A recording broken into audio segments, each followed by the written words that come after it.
बातें करते हम खेतों की और उसके रखवाली की, बाग बगीचा फल फूलों और फसलों की हरियाली की। हम बीजों की बातें करते उत्तम जल संसाधन की, हम तकनीकी बातें करते फसलों के उत्पादन की। हर किसान का सपना सच हो जीवन सुखद बनाने को, गाँव-गाँव के हर आंगन का प्यारा सा ये दर्शन। कृषि दर्शन, कृषि दर्शन, कृषि दर्शन, कृषि दर्शन, कृषि दर्शन, कृषि दर्शन, कृषि दर्शन, कृषि दर्शन। किसान भाई बहन मन नमस्कार, जोहार। कृषि दर्शन कार्यक्रम में रौरे मन के बहुत बहुत स्वागत है।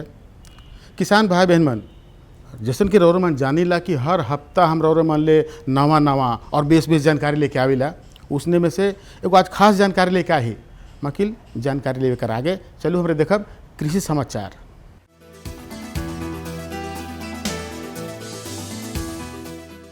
नमस्कार, कृषि समाचार में आपका स्वागत है। मैं हूं अर्चना। आइए देखते हैं आज कृषि समाचार में क्या है खास। झारखंड सरकार ने शुरू की झारखंड जोहार योजना। नील हरित शैवाल बनाना और इस्तेमाल करना है फायदेमंद। मूंगफली के दानों को आसानी से और कम समय में छिलकों से अलग करता है ग्राउंडनट डिकोडिकेटर।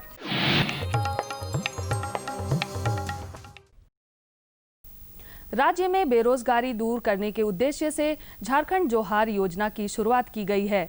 इस योजना के तहत ग्रामीणों को आत्मनिर्भर बनाने के लिए उन्हें मत्स्य पालन और पशुपालन की बेहतर प्रशिक्षण दी जाएगी।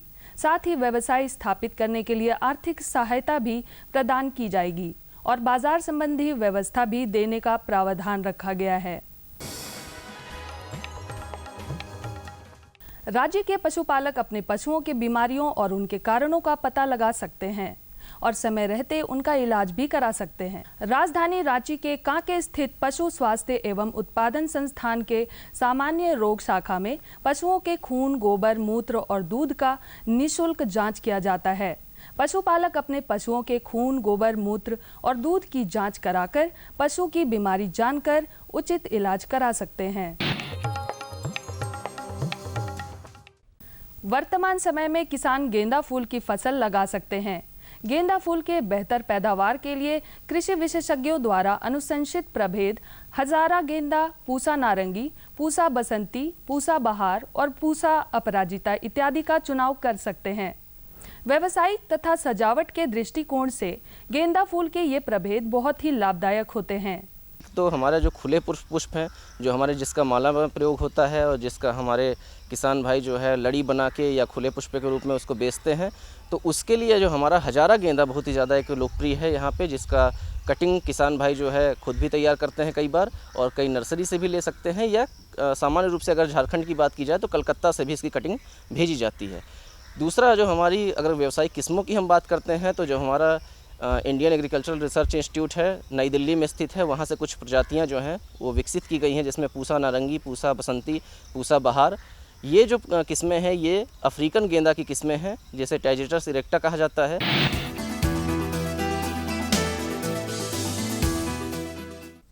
तैयार मूंगफली के दानों को हाथों द्वारा छिलकों से अलग करना मशक्कत भरा काम तो नहीं, परंतु इसमें समय काफी लगता है।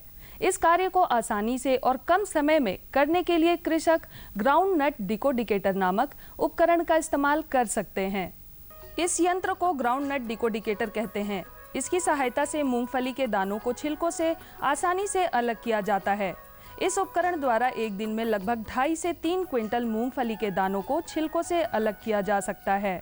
इस उपकरण को बिरसा कृषि विश्वविद्यालय के अभियंत्रण विभाग से प्राप्त किया जा सकता है।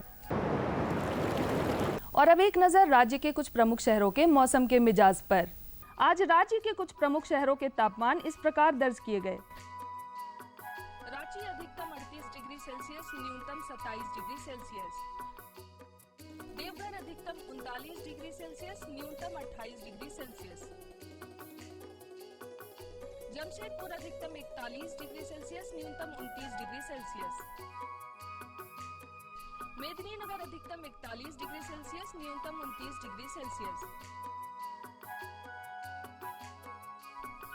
बाद अधिकतम 42 डिग्री सेल्सियस, न्यूनतम 29 डिग्री सेल्सियस। कृषि समाचार में आज इतना ही। संक्रमण से बचते हुए कृषि कार्य करें, कोरोना गाइडलाइन का पालन करें। अगले अंक में फिर मुलाकात होगी कुछ ताज़ा तरीन खबरों के साथ। तब तक के लिए दीजिए इजाजत। नमस्कार, जोहार।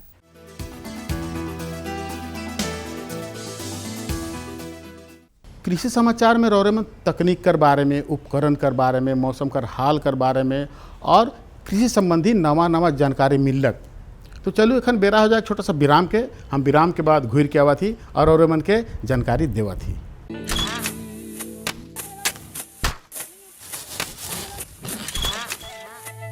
भारत एक कृषि प्रधान देश है।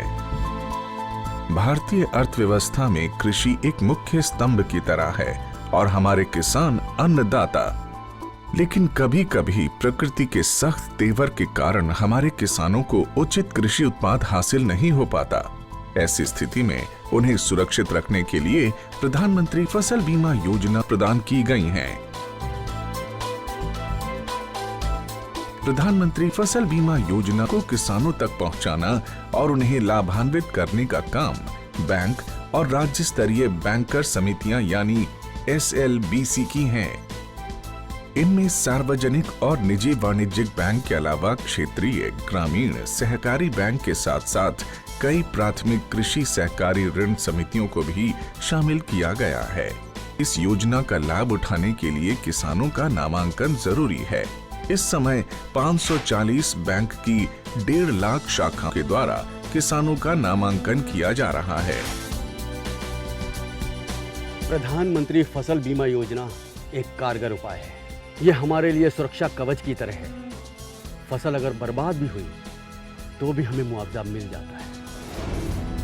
जमीनी स्तर पर की गई समीक्षा और अध्ययन के आधार पर कृषि मंत्रालय भारत सरकार की योजना प्रधानमंत्री फसल बीमा योजना में कई बदलाव किए गए हैं। इस बदलाव के कारण किसानों की समस्याओं का निदान कर उन्हें और सशक्त बनाया जा सकेगा।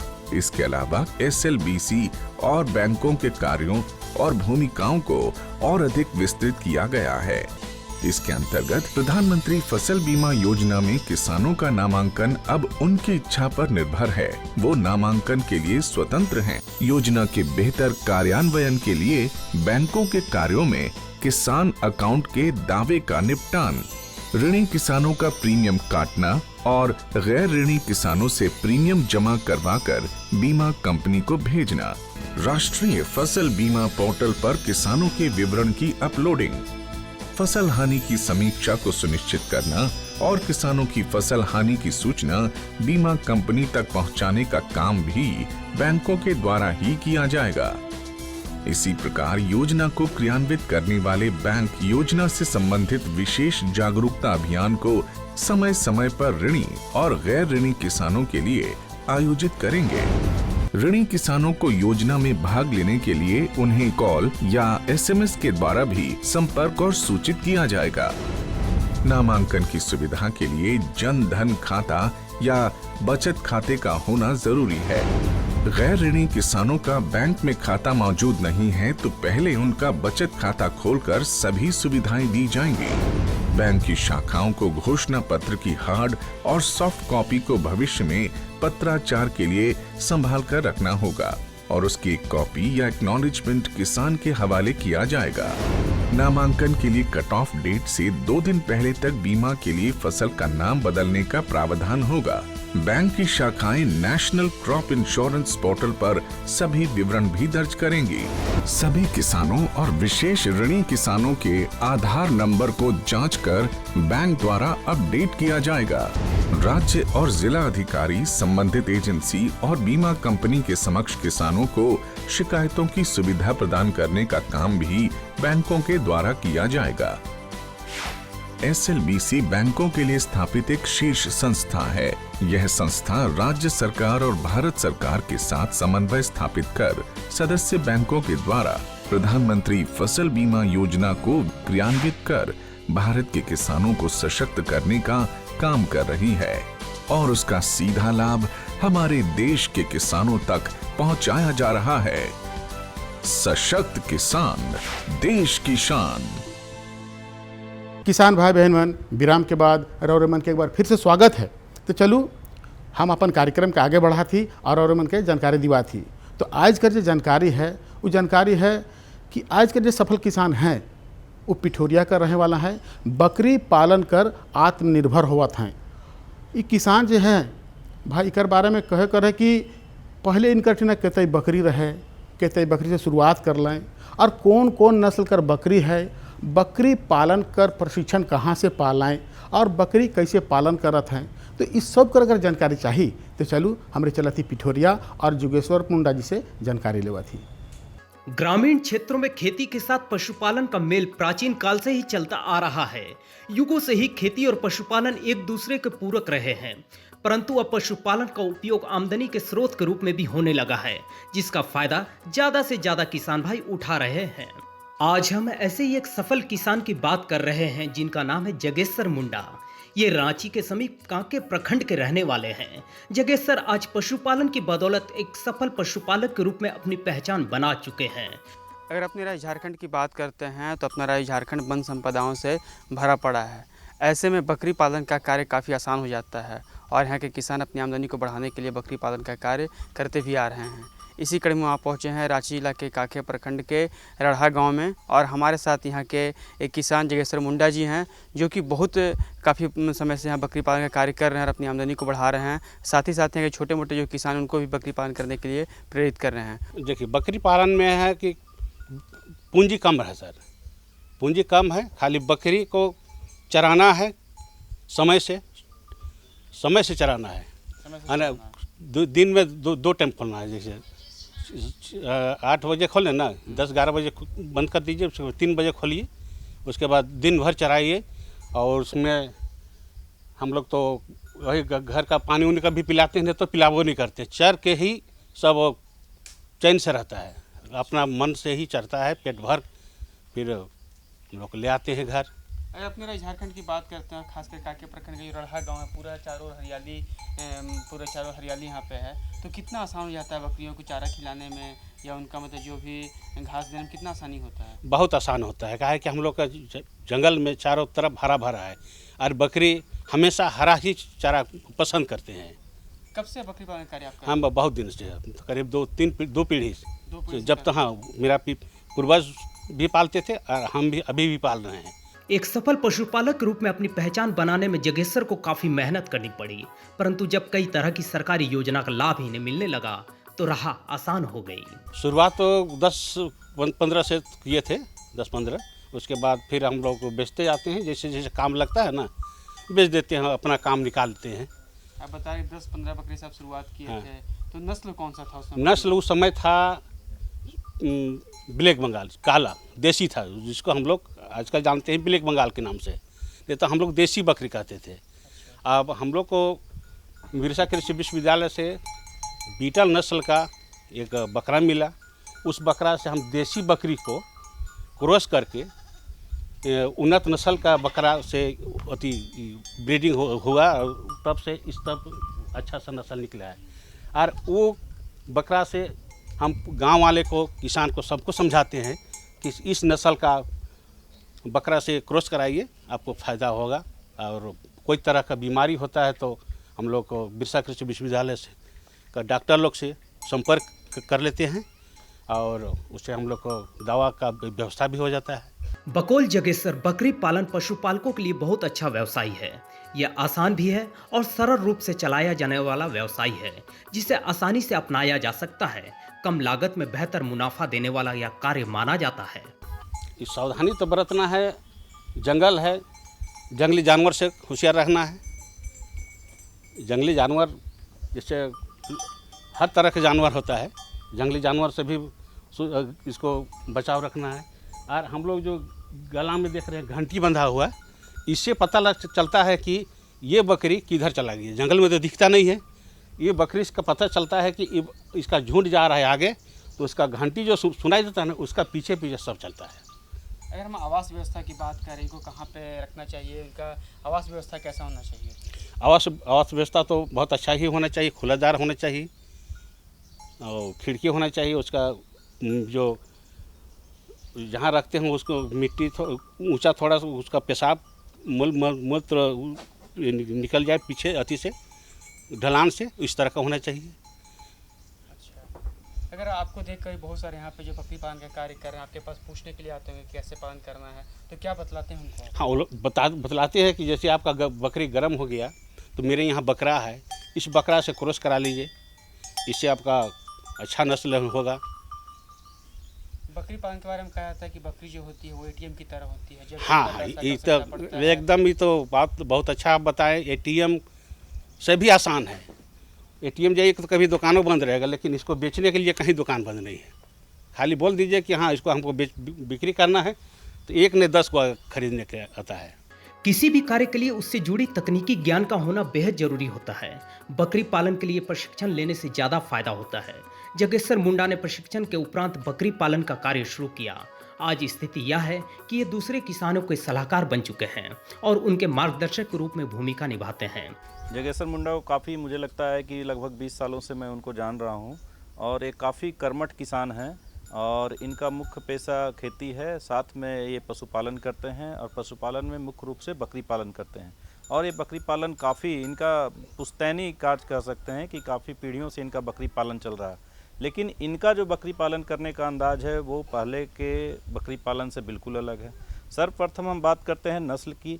पहले के जो हमारे किसान थे या इनके पूर्वज थे वो देसी किस्म के बकरी पालन करते थे, लेकिन ये अब जागरूक हुए और इन्होंने बिरसा कृषि विश्वविद्यालय के रांची पशु चिकित्सा महाविद्यालय में प्रशिक्षण लिया, जानकारी ली और उन्होंने एक बहुत ही अच्छा काम किया। वहाँ के वैज्ञानिकों के सहयोग से उन्नत नस्ल का बकरा लाया, जो कि बहुत ही बढ़िया उपाय था इनका, जो हम कहते हैं कि ब्रीड इम्प्रूवमेंट और बकरी के नस्ल में सुधार के लिए।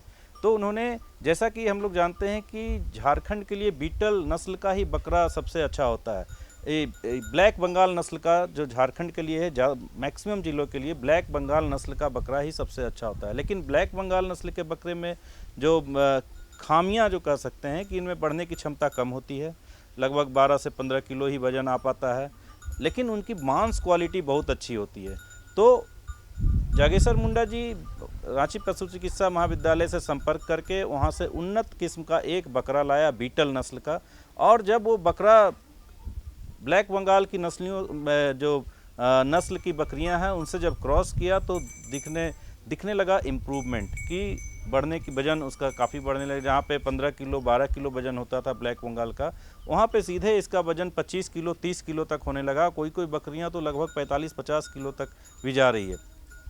इसके अलावा बच्चा देने की क्षमता अधिक है और ब्लैक बंगाल का क्रॉस है बीटल से, इसलिए ब्लैक बंगाल में जिस तरह की मांस की जो क्वालिटी होती है काफ़ी अच्छी मानी जाती है। तो ये जो क्रॉस है इसका भी जो है मांस का क्वालिटी काफ़ी अच्छा होता है। तो बताओ ये जानकारी रौरे कैसा लागलक? रौरे भी अगर बकरी पालन करे चाहती तो भाई जानकारी जरूरी है नहीं, तो जानकारी के हासिल करूँ और दूसर जानकारी ले हमरे आगे बढ़ा थी। दूसर जानकारी है कि जैसे आम कर राजा कहल जाएला आम के, उसने आलू के भी सब्जी कर राजा कहल जाएला। अगर रौरे मन आलू कर खेती करत ही तो जानना बहुत ज़रूरी है कि कौन किस्म कर हम आलू लगाब, उकर मट्टी कर चुनाव कैसे करब, उकर खेती कैसे करब। कहे कर मतलब है कि आलू कर वैज्ञानिक खेती हम कैसे करब और उकर से अधिक मुनाफा कैसे उठाब। तो चलू इकर ले सीधे हमरे चला थी हमरे कर जो विशेषज्ञ हैं नेहा राजन दिव्याजन मोराबादी और उनकर से जानकारी लेवा थी। अगर हम आलू की बात करते हैं तो हमारे देश में आलू की उपयोगिता बहुत ही ज़्यादा है, क्योंकि आलू के बारे में कहते हैं कि सब्जियों का राजा होता है।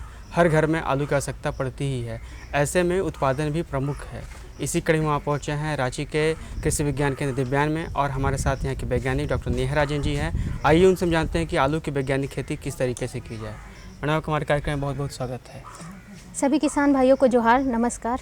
अगर आलू की वैज्ञानिक खेती की बात करते हैं तो हमारे किसान भाई आलू की वैज्ञानिक खेती किस तरीके से करें, तो सबसे पहले होता है खेतों की तैयारी। तो खेतों की तैयारी किस तरीके से की जाए? आलू सब्जियों में सबसे मुख्य अहम हिस्सा है, जैसे कि हम लोग रोज़ के थाली में अगर देखते हैं तो आलू एक अहम हिस्सा रहता है। तो आलू की मांग जो है हमेशा बनी रहती है, वर्ष भर बनी रहती है। तो देखते हैं कि आलू की खेती, जैसे झारखंड की अगर हम लोग बात की जाए तो झारखंड की जो जलवायु है वो यहाँ की आलू की खेती के लिए बहुत ही अच्छी है, उपयुक्त मानी जाती है। और आलू की अगर खेती की बात करें तो यहाँ की जो मिट्टी की बात करते हैं तो ये जीवांश युक्त, मतलब जहाँ की मिट्टी बहुत अच्छी उर्वरा से भरपूर हो, वहाँ वो वैसी मिट्टी का सिलेक्शन करें। और अगर हम लोग देखते हैं, चूँकि आलू की खेती 2 सीज़न में की जाती है, एक बरसाती आलू लगाई जाती है और एक मुख्य सीज़न में लगाई जाती है, जो कि रबी सीज़न में लगाई जाती है। तो ऐसे में जब हम लोग खेत का चुनाव करते हैं तो बरसाती में सीज़न में टाड़ भूमि में लगाई जाती है, और जो रबी की सीज़न है इसमें धान कटाई के बाद 2 नंबर और 3 नंबर ये 2 खेतों में लगाई जा सकती है आलू। और जहाँ की जल जमाव की समस्या ना हो और मिट्टी भुरभुरी होनी चाहिए, वैसे जगहों पे आलू की खेती सबसे मुख्य रूप से की जाती है। अब तैयारी की बात करें तो तैयारी के लिए सबसे पहले हम लोग मिट्टी की जुताई अच्छे से कर ले, 2 से 3 जुताई कर लें। जुताई करते के बाद उसमें आप 10 टन प्रति हेक्टेयर की दर से गोबर की सड़ी हुई खाद मिला दें, क्योंकि आलू एक हाई फीडर क्रॉप है, इसको बहुत ज़्यादा पोषण की आवश्यकता होती है, इसलिए गोबर की खाद बहुत ज़रूरी है। तो इस प्रकार खेत की तैयारी हम लोग कर लेंगे। ये तो अपने खेत की तैयारी के बारे में बताया कि जो है यहाँ पे हम सड़ी हुई गोबर का प्रयोग करना है। अगर हम प्रभेद की बात करते हैं तो किसान भाई कौन सा प्रभेद का चुनाव करें ताकि जो उनके लिए है पैदावार के दृष्टिकोण से अच्छा रहे और झारखंड के लिए उसकी मतलब कि फसल के पर्यावरण के अनुकूल वो अच्छा रह सके? झारखंड के लिए जो अनुशंसित किस्में हैं वो देखते हैं हम लोग, आलू में 2 तरह की किस्में आती है, एक लाल कंद वाली और एक सफ़ेद कंद वाली।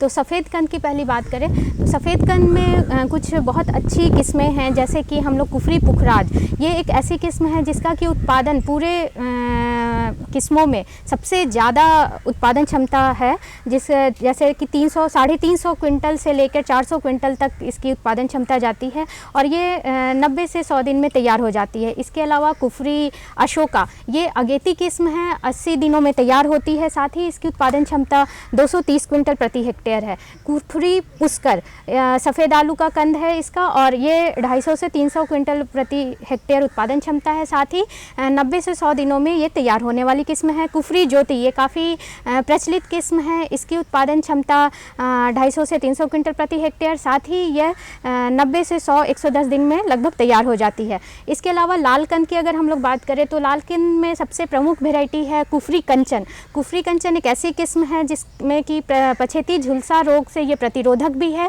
साथ ही इसकी जो कीपिंग क्वालिटी है, भंडारण की क्षमता है, ये काफ़ी अच्छी है, और 250 से 300 क्विंटल प्रति हेक्टेयर उत्पादन क्षमता है, साथ ही ये 110 से 120 दिन में तैयार होती है। कुफरी सिंदूरी, ये बहुत अच्छी किस्म है, इसकी जो स्किन है, जो बाहरी आवरण है, ये काफ़ी चमकदार है और इसका डिमांड मार्केट में बहुत ज़्यादा रहता है। गुलाबी रंग का इसका ऊपरी कवच है, और इसका जो क्षमता है 300 से 350 क्विंटल प्रति हेक्टेयर, और तैयार होने का जो समय है 100 से 110 दिन है। कुफरी लालिमा 300 क्विंटल प्रति हेक्टेयर इसकी क्षमता है, और ये 110 से 120 दिन में तैयार हो जाती हैं।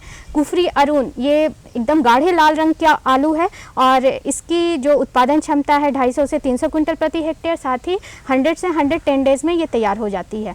ये तो अपने प्रभेद के बारे में बताया कि ये सारे इतने प्रभेद हैं जो किसान भाई इसका अपने जो उनको अच्छा लगे वो लगा सकते हैं। अगर लगाने का समय के बाद बुआई के समय की बात करें तो किस समय किसान भाई बुआई करें इसकी? आलू का जो उचित समय है बुआई का वो होता है 15 अक्टूबर से लेकर 15 नवंबर के बीच। इस बीच में आलू किसान भाई लगा लें, और आलू लगाने के लिए ये किसानों से मेरा निवेदन है कि वो अच्छी गुणवत्ता वाले बीजों का ही उपयोग करें, क्योंकि बहुत सारे जो इसमें रोग आते हैं वो बीज से फैलते हैं, इसलिए अच्छी गुणवत्ता वाले रोगाणु मुक्त जो बीज है उनका उपयोग करें किसान भाई। ये तो बुआई के समय के बारे में बताया मैडम कि 15 नवंबर के आसपास जो होता है, अक्टूबर का समय जो होता है काफ़ी अच्छा होता है। अगर हम बीजोपचार की बात करते हैं, क्योंकि अगर किसान चाहते हैं उनकी पैदावार अच्छी हो, रोग बीमारी से फसल अच्छा हो सके, इसलिए बीजोपचार बहुत ज़रूरी है। तो बीजोपचार किस तरीके से हमारे किसान भाई आलू की करें? चूँकि आलू एक कंद वर्गीय फसल है और इसकी जो ऊपरी आवरण होती है वो काफ़ी सॉफ्ट होती है, तो इसमें जब मिट्टी में हम लोग इसकी बुआई करते हैं तो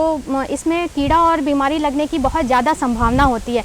ऐसी सिचुएशन में ये बहुत ज़रूरी है कि जितनी भी कंद वर्गीय फसल होती हैं उनका बीजोपचार ज़रूर करें, जिससे कि बीज जनित और मिट्टी जनित रोगों से सुरक्षा मिल सके। इसके लिए आलू के बीज उपचार के लिए हम लोग एक बायर कंपनी की दवा मॉन्सेरीन के नाम से आती है, जिसका जो केमिकल नेम है पेंसिक्यूरिन है, और इससे हम लोग बीज उपचार करेंगे, जिसका कि 0.5 ml प्रति लीटर पानी में घोल बनाकर इससे बीज उपचार करें, कंद को इसमें डाल के छोड़ दें और उसके बाद कंद को निकालकर छाया में सुखा लें, उसके बाद उसकी बुआई करें। ये तो बीज उपचार के बारे में आपने बताया। लगाने की विधि की बात करें तो हमारे किसान भाई किस तरीके से लगाए, एक पौधे से दूसरे पौधे की दूरी कितनी होनी चाहिए और लगाने की विधि क्या होनी चाहिए? सबसे पहले बीज जब हम लोग चयन करते हैं तो हम लोग ऐसे बीज का चयन करें जो कि 30 से 40 ग्राम का वजन का हो, क्योंकि यहाँ पे किसान भाई हम लोग देखते हैं कि किसान भाई जो बीज चयन करते हैं वो काफ़ी छोटे आकार का होता है। तो वैसे बीजों को ना करके 30 से 40 ग्राम जो मध्यम आकार के आलू के कंद के होते हैं उनका चयन करें। और जब हम लोग बुआई करें तो उसके लिए जो पंक्ति से पंक्ति जो दूरी होती है वो 50 सेंटीमीटर रखें और पौध से पौध जो दूरी हो वो 20 से 25 सेंटीमीटर की रखें, जिससे कि कंद को अच्छे से बैठने में और फैलने की जगह मिले। तो बताओ ये दुइयो जानकारी रौरे के बेस लागलक नहीं? तो भाई कहे कर मतलब है कि अगर ऐसा जानकारी रौठीन है या हमरे से कोई जानकारी चाहिए तो पता के जरूर लिखूँ। पता है कार्यक्रम कृषि दर्शन द्वारा केंद्र निदेशक दूरदर्शन केंद्र रातू रोड रांची मकील। हाँ, पिन कोड संख्या जरूर लिखे का है भाई, लिखूँ। पिन कोड संख्या है 834001। एगो और जानकारी देवे के है कि रौरे मन के अगर मान ली पसंदीदा कार्यक्रम कृषि दर्शन छूट गलक तो चिंता कर बात न के, परेशानी कर बात न के। रौरे मन अपन यूट्यूब में जाए के और इस जानकारी के देख सकीला और जानकारी के पाए सकीला। तो आज रौरे मन इजाज़त दो मकील, एहे दिना और एहे बेरा नवा जानकारी के साथ फिर उपस्थित हो। तब तक इजाज़त दो, नमस्कार, जोहार। हम बीजों की बातें करते उत्तम जल संसाधन की, हम तकनीकी बातें करते फसलों के उत्पादन की।